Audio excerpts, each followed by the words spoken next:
Que a graça e a paz do nosso Senhor Jesus Cristo seja sempre presente em sua vida, em seu coração. Eu sou o evangelista e professor Márcio Mainardes e aqui estou para mais uma pré-aula da EBD.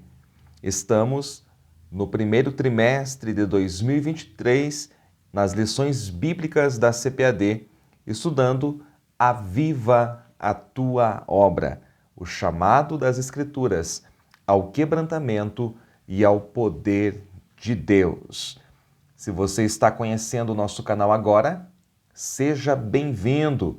Inscreva-se no nosso canal, deixe o seu like, deixe também o seu comentário e nos ajude a levar a palavra de Deus ainda mais longe, compartilhando este e outros vídeos do nosso canal nas suas redes sociais. Nós estamos chegando na lição de número 4, o Ministério Avivado de Jesus. O texto áudio de hoje está em Lucas, capítulo 4, e o versículo 14, que diz: Então, pela virtude do Espírito, voltou Jesus para a Galiléia, e a sua fama correu por todas as terras em derredor. É um texto muito conhecido do Evangelho de Lucas, que fala que pela virtude, esta palavra virtude, no seu original grego, é dunamis. Já falamos muito desta palavra, é a mesma que vai dar origem à palavra dinamite. Então, dunamis fala de poder, fala de virtude. Jesus, pelo poder, pelo dunamis do Espírito, voltou para a Galiléia. E o mesmo versículo diz que a sua fama correu. Perceba que é a fama que corre. Não é Jesus que está correndo atrás da fama.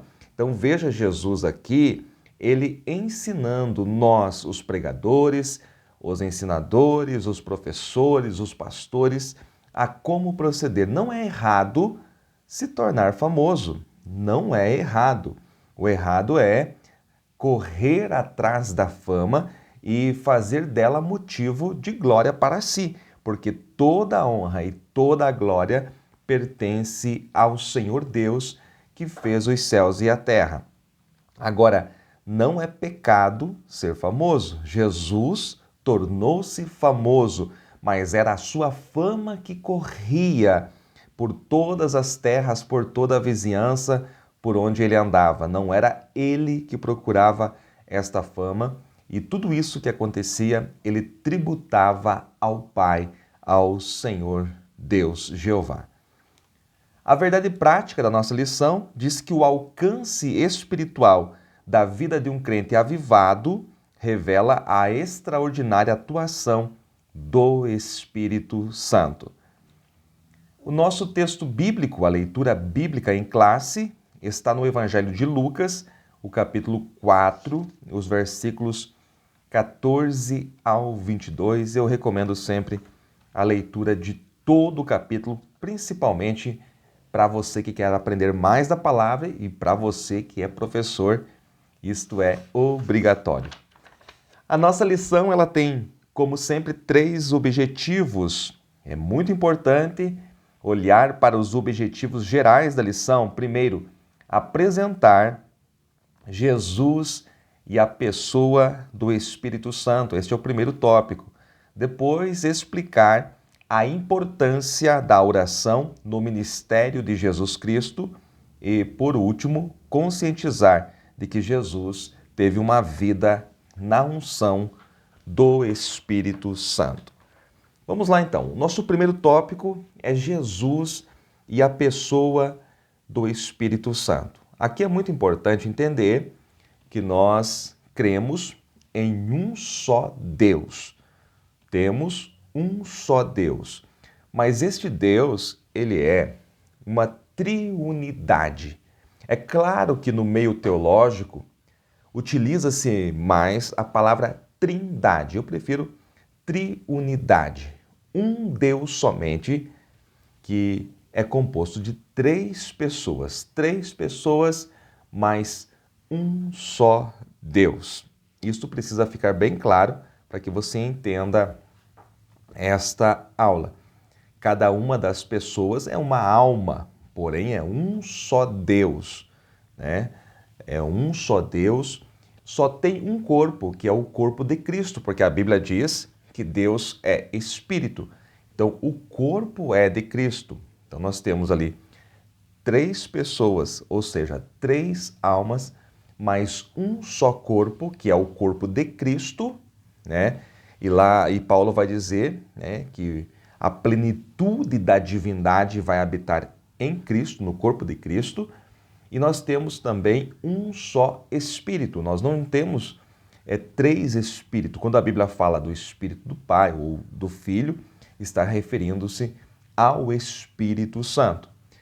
Para ficar mais fácil da gente se comunicar, nós utilizamos a nomenclatura primeira, segunda e terceira pessoa, mas não é uma hierarquia. Isto precisa ficar bem claro para você, não é uma hierarquia. A primeira pessoa não é maior que a segunda, que é maior do que a terceira. É apenas para a gente se entender, explicar esta matéria que é bem complexa, que nós dividimos em primeira, segunda e terceira pessoa, então Pai, Filho e Espírito Santo. Nós vemos então já o Espírito Santo, que é chamado de terceira pessoa da divindade, no nascimento de Cristo, não somente no seu nascimento, mas desde a sua concepção. Desde a sua concepção, conforme você vê ali em Lucas capítulo 1, versículo 35, que está na sua revista. Descerá sobre ti o Espírito Santo, é o anjo falando para Maria, e a virtude do Altíssimo te cobrirá com a sua sombra, pelo que também o santo que de ti há de nascer será chamado Filho de Deus. Porque é o Espírito Santo que vai conceber o Jesus humano no ventre de Maria, que é virgem. Isto é um milagre, isto é algo sobrenatural, porque o anjo vem e comunica que ela será a mãe do Messias, mas ela não entende isso porque nunca teve nenhum relacionamento com o varão. Ela está naquela fase do casamento judaico que era o desposamento. Então, seria como se fossem noivos. E ela nunca teve contato com varão algum. E agora o anjo vem e diz que ela será mãe do Messias. Como isto pode acontecer? Então, o versículo 35 do capítulo 1 de Lucas é esta explicação da forma miraculosa, da forma poderosa como o Espírito Santo agiria de forma assim sobrenatural no ventre da Virgem Maria, tá certo? Então, nós vemos já a atuação do Espírito Santo na concepção do corpo de Jesus. Quem vai nascer de Maria é o Jesus humano. Nós vamos falar muito disso. Jesus é plenamente homem, plenamente Deus. Maria não é mãe de Deus, como alguns dizem. Maria é a mãe do Jesus homem. Mas Jesus não era Deus? Mas Deus não pode ser gerado. O que foi gerado no ventre de Maria não foi o Deus. O que foi gerado no ventre de Maria é o Jesus humano. Por que ela não teve nenhum contato com o varão? Por que ela não teve nenhum relacionamento com o homem? Por que foi o Espírito Santo que gerou no seu útero a Jesus? Por que foi dessa forma? Para mostrar que a sua alma é pré-existente. Ou seja, a alma de Jesus sempre existiu. A alma de Cristo sempre existiu. Então, a segunda pessoa da divindade, que estava no seio do Pai, que era chamado de Verbo, sempre existiu, é sempre eterno, não teve começo e não terá fim. A alma de Jesus Cristo sempre existiu. O que foi gerado no ventre pelo Espírito Santo foi o seu corpo. Então é por isso que você precisa entender muito bem essa parte aí, porque é algo aí que clareia muita coisa. Então, tanto a concepção quanto o nascimento foi algo sobrenatural. Isto é o que nós chamamos de união hipostática. O que é união hipostática? Jesus Cristo na Terra tinha as duas naturezas. Ele não era 50% homem, 50% Deus, como muitos já disseram. Ele era plenamente homem, plenamente Deus. E esta união do humano com o divino é chamada na teologia de união hipostática, tá certo? Nós vemos o Espírito Santo também no batismo de Jesus. Temos aqui no batismo as três pessoas da divindade de forma evidente. Isso está no texto do Evangelho de Mateus, capítulo 3, versículos 16 e 17. Viu o Espírito de Deus descendo como pomba e vindo sobre ele, e eis que uma voz dos céus dizia: Este é o meu Filho amado, em quem me comprazo. Então veja aqui que nós temos Jesus, a segunda pessoa da divindade, Jesus Cristo. Ele está sendo batizado no Rio Jordão por João Batista. Nós temos o Espírito Santo vindo de forma corpórea como pomba. A pomba é o principal tipo do Espírito Santo na Bíblia. O Espírito Santo vem sobre ele de forma corpórea como pomba. E o Pai, no alto dos céus, brada dizendo que este é o seu Filho em quem ele tem prazer. Então é um testemunho vivo da triunidade, da divindade composta de três pessoas a respeito da obra de Cristo, que ele é o Messias. Nós temos também o Espírito Santo atuando na tentação de Jesus. É isso mesmo que eu disse. Quem tenta Jesus é o diabo, claro, mas quem o leva ao deserto para ser tentado é o Espírito Santo. Então veja que interessante, tem muita gente que passa pelo deserto e logo pensa que é o diabo que o levou. No caso de Jesus, o que nós temos em Lucas 4, Mateus capítulo 4, é o Espírito Santo que o leva ao deserto para ser tentado pelo diabo. Aqui eu faço um comparativo entre o primeiro Adão e o último Adão. O primeiro Adão, lá no jardim chamado Éden, lugar de delícias, ele foi tentado também, mas ele cedeu, mesmo estando naquele jardim, naquele paraíso, naquele lugar de delícias. Agora, Jesus Cristo, que é chamado por Paulo de o último Adão, ele não estava em um lugar de delícias. Pelo contrário, ele estava em um deserto sendo tentado. Ele estava em um deserto, 40 dias de jejum. Ele estava e foi tentado pelo diabo. Ao contrário do primeiro Adão, que estando em um jardim cedeu, Jesus Cristo, estando num deserto, 40 dias de jejum, ele resistiu à tentação e venceu o diabo, para que todos aqueles que estiverem nele, Cristo, também tenham o poder de vencer a Satanás pelo seu poder. Então vamos analisar aqui o início do ministério de Jesus, fazendo aqui um breve resumo.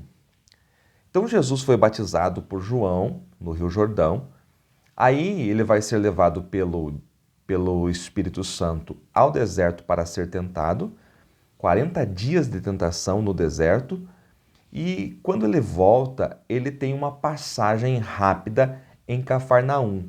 Cafarnaum será o quartel-general do ministério de Jesus. É ali que ele vai estabelecer boa parte do seu ministério. Ele tem uma passagem rápida por Cafarnaum. Isso não está em Mateus nem em Lucas. Isso está no texto de Marcos, o Evangelho de Marcos. Então ele tem essa passagem, realiza ali alguns milagres e depois ele volta para Nazaré. Nazaré não era uma grande cidade, Nazaré era um pequeno vilarejo onde Jesus fora criado. Muitos pensavam que ele tinha até nascido em Nazaré, mas ele nasceu em Belém para que se cumprisse a profecia de Miqueias. Mas viveu, cresceu em Nazaré. E aqui Jesus volta para Nazaré. Então, após o seu batismo, após a tentação, após uma rápida passagem por Cafarnaum, ele volta a Nazaré. Quando ele volta a Nazaré, como era seu costume, no sábado ele se dirige à sinagoga para prestar culto a Deus. Então ele vai até a sinagoga e ele está lá na sinagoga e é lhe dado, então tem o momento da leitura da lei dos profetas, é lhe dado o livro do profeta Isaías. Não era uma Bíblia como a nossa, era um livro exclusivo do profeta Isaías, pois os livros eram separados, ok? Então, um grande livro, como é o livro de Isaías, ele era somente ele. Então, ele abriu o livro e ele encontrou uma parte, que é Isaías 61, versículos 1 e 2, e ele leu esta parte. E esta parte que ele leu revelava o seu ministério, revelava o seu propósito, revelava o seu alvo. E qual era o alvo de Jesus? Vamos lá então, acompanhando aquilo que ele leu em Isaías 61, versículos 1 e 2. Primeiro, evangelizar os pobres. Depois, curar os quebrantados do coração. Trazer liberdade aos cativos e oprimidos. Dar vista aos cegos e anunciar o ano aceitável do Senhor. Então aqui ele resume o seu ministério, ele resume o seu alvo. Jesus veio para evangelizar os pobres, aqueles que eram até então desprezados em meio à sociedade, agora poderiam receber o poder do evangelho. Ele veio para curar tanto no sentido espiritual quanto no sentido físico. Ele veio para trazer liberdade aos cativos, liberdade àqueles que estavam acorrentados, aos que estavam oprimidos. Ele veio trazer liberdade porque o seu evangelho é libertação. Ele veio também dar vista aos cegos, ele veio realizar muitos milagres, mas acima de tudo, ele veio anunciar o ano do Senhor. Ele veio trazer as boas novas do reino. E ele lê essa parte e o texto vai dizer que todos estavam olhando para ele. E antes de sentar-se, ele dá um brado, ele diz: hoje se cumpriu esta profecia que vocês acabaram de ouvir. Aí eles ficam perplexos, porque aquele rapaz que caminhava pelas praias da Galileia, ele leu um texto do profeta Isaías, no qual o profeta falava exclusivamente do Messias e aplicou a ele. Era desta forma que eles viam. E então eles começaram a se incomodar e a falar entre si: não é este o filho de José? Nós não sabemos quem é ele, nós não sabemos que o pai dele é o carpinteiro Zé. E não deram a menor importância, o desprezaram naquilo que ele bradou ali naquela sinagoga em Nazaré. Mas Jesus estava fazendo isto na virtude, no dunamis, no poder do Espírito Santo. Então este é um resumo do nosso primeiro tópico, que tem muita coisa aqui que você pode trabalhar. O segundo tópico da nossa lição, ele fala sobre Jesus e a oração. E é interessante a relação de Jesus com a oração, porque mais do que ensinar a orar, ele foi um exemplo de oração. Como homem, ele nos mostrou que a dependência do Pai é evidenciada na oração. Olha só, o Jesus homem, ele demonstrou para nós no seu ministério que a dependência do Pai, ela é evidenciada na oração. Se você é dependente de Deus, você vai orar, porque orar nada mais é do que falar com Deus. Então Jesus Cristo, durante o seu ministério, ele foi um exemplo, ele viveu em oração. E nós vemos, o nosso comentarista aponta aqui para alguns momentos cruciais da sua vida, onde ele esteve em oração. Primeiro, ele orou no batismo. Depois, ele orou para escolher os seus discípulos. Ele os escolheu debaixo de oração. Ele orou agradecendo a Deus pela revelação sublime que ele deu aos humildes, desprezou os sábios e revelou coisas insondáveis aos humildes e quebrantados. Ele também orou no Getsêmani, nos momentos que antecediam a sua prisão. Ele orou pedindo ao Pai que, se fosse possível, passasse dele aquele cálice, mas logo em seguida ele submete-se à vontade do Pai. Todavia, seja feita a tua vontade, e a vontade do Pai foi feita.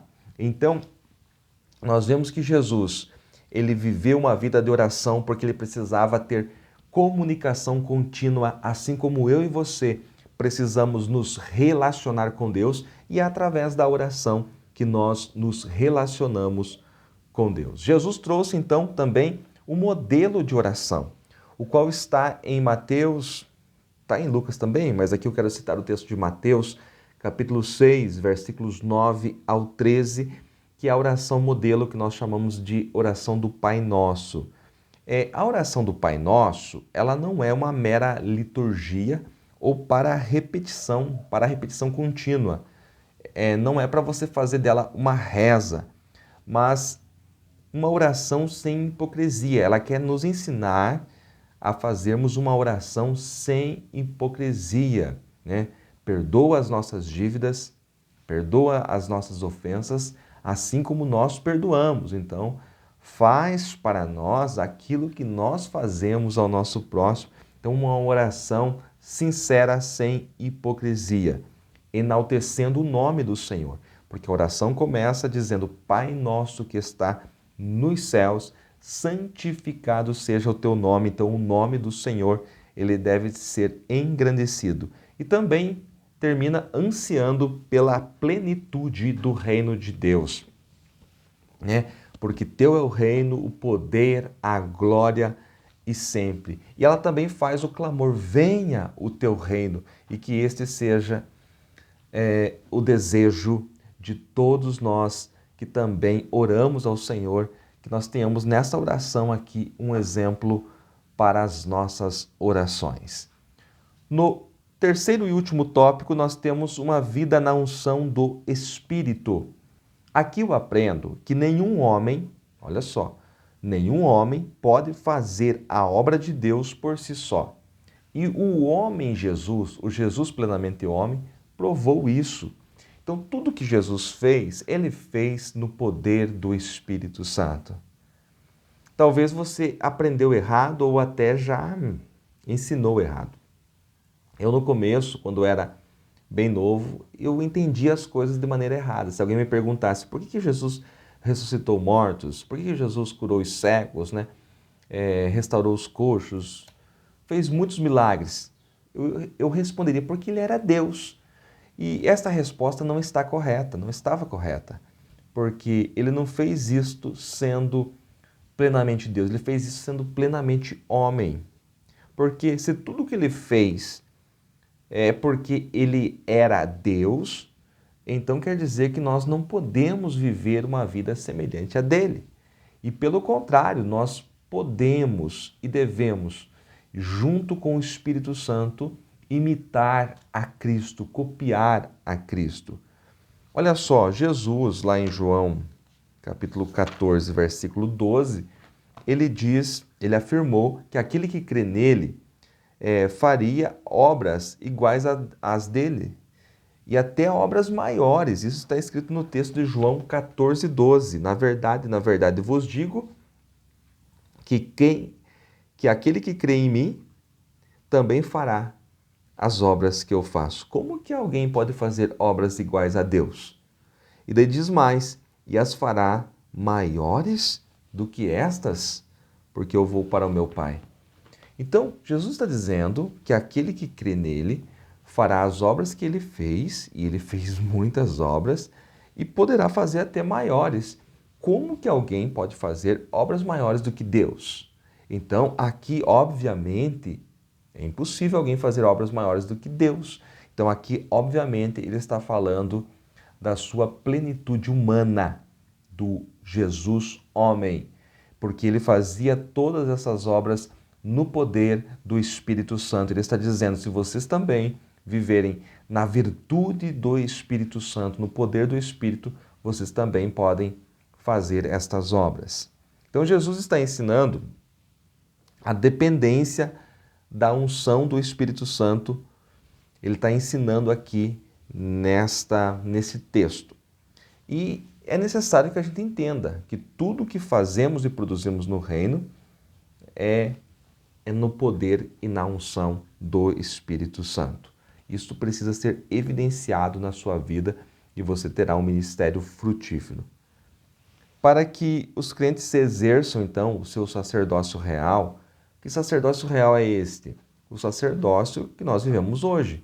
Não é um sacerdócio levítico, conforme nós temos ali em Hebreus, conforme nós temos em 1 Pedro 2:9, Apocalipse 5:9 e 10, Apocalipse 1 e 6, nós igreja, nós salvos, somos um sacerdócio real. E para que todos nós possamos exercer este sacerdócio real, nós precisamos sermos capacitados com a unção do alto, assim como Jesus foi capacitado desta forma. A autoridade de Jesus não estava na sua entonação de voz. Não estava na sua entonação de voz, não estava no seu jeito de falar, estava no poder do Espírito Santo que estava nele e que o nosso ministério também, irmãos, seja avivado como foi o ministério do nosso Mestre. Eu espero que esses poucos conceitos eles sejam úteis na preparação da sua aula, que Deus em Cristo lhe abençoe ricamente em nome de Jesus.